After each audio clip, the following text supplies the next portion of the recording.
During the ensuing days, I endeavor to get into closer contact with the Maharshi, but fail. There are 3 reasons for this failure. The first arises naturally out of his own reserved nature, his obvious dislike of argument and discussion, his stolid indifference to one's beliefs and opinions. It becomes perfectly obvious that the sage has no wish to convert anyone to his own ideas, whatever they may be, and no desire to add a single person to his following. The second cause is certainly a strange one, but nevertheless it exists. Since the evening of that peculiar dream, I feel a great awe whenever I enter his presence. The questions which would otherwise have come chatteringly from my lips are hushed, because it seems almost sacrilege to regard him as a person with whom one can talk and argue on an equal plane, so far as common humanity is concerned. The third cause of my failure is simple enough. Almost always there are several other persons present in the hall, and I feel disinclined to bring out my private thoughts in their presence. After all, I am a stranger to them and a foreigner in this district. That I voice a different language to some of them is a fact of little import, but that I possess a cynical, skeptical outlook, unstirred by religious emotion, is a fact of much import when I attempt to give utterance to that outlook.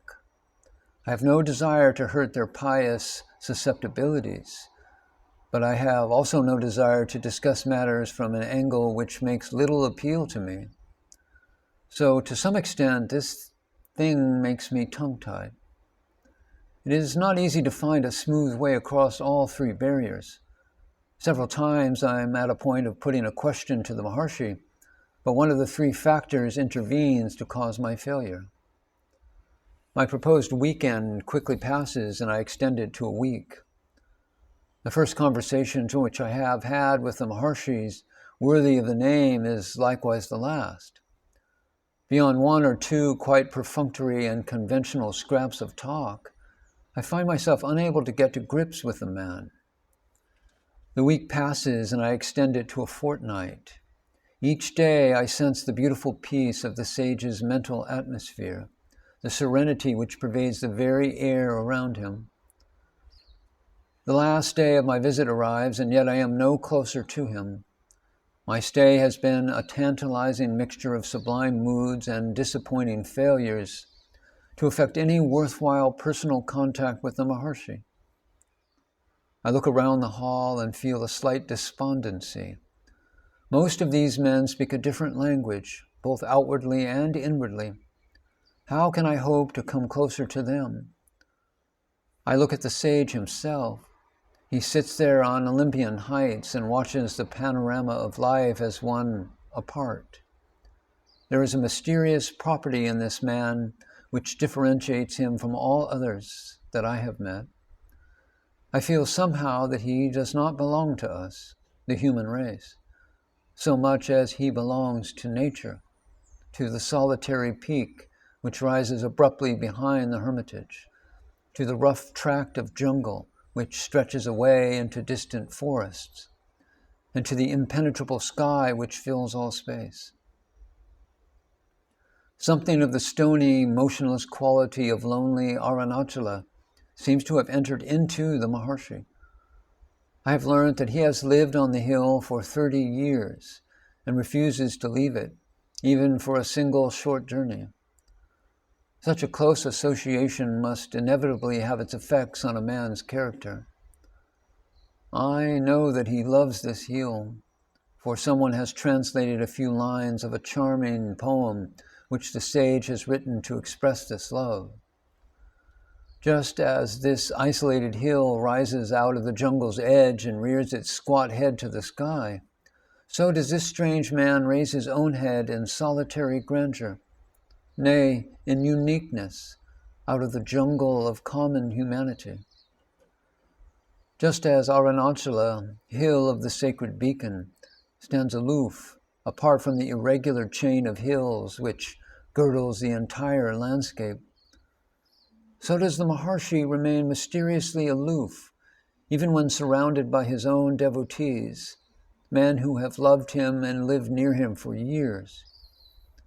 The impersonal, impenetrable quality of all nature, so peculiarly exemplified in this sacred mountain, has somehow entered into him.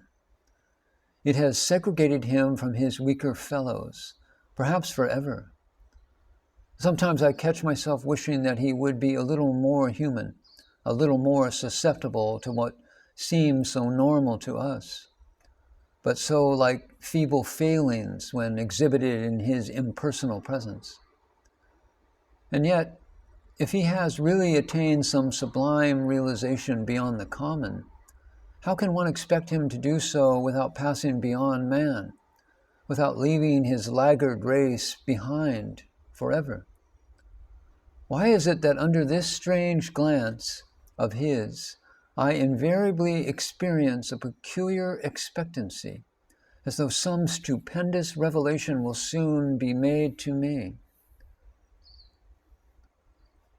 Yet beyond the moods of palpable serenity and the dream which stars itself in the sky of memory, no verbal or other revelation has been communicated to me. I feel somewhat desperate at the pressure of time. Almost a fortnight gone and only a single talk that means anything. Even the abruptness in the sage's voice has helped, metaphorically, to keep me off. This unwanted reception is also unexpected, for I have not forgotten the glowing inducements to come here with which the yellow-robed holy man, Subramanya, plied me. The tantalizing thing is that I want the sage, above all men, to loosen his tongue for me, because a single thought has somehow akin possession of my mind. I do not obtain it by any process of rationalization. It comes unbidden, entirely of its own accord.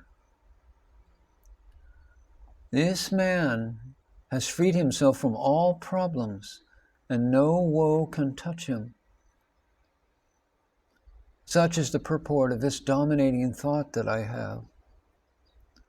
I resolve to make a fresh attempt to force my questions into voice and to engage the Maharshi in answer to them. I go out to one of his old disciples who is doing some work in the adjoining cottage and who has been exceedingly kind to me, and tell him earnestly of my wish to have a final chat with his master. I confess that I feel too shy to tackle the sage myself. The disciple smiles compassionately. He leaves me and soon returns with the news that his master will be very pleased to grant the interview.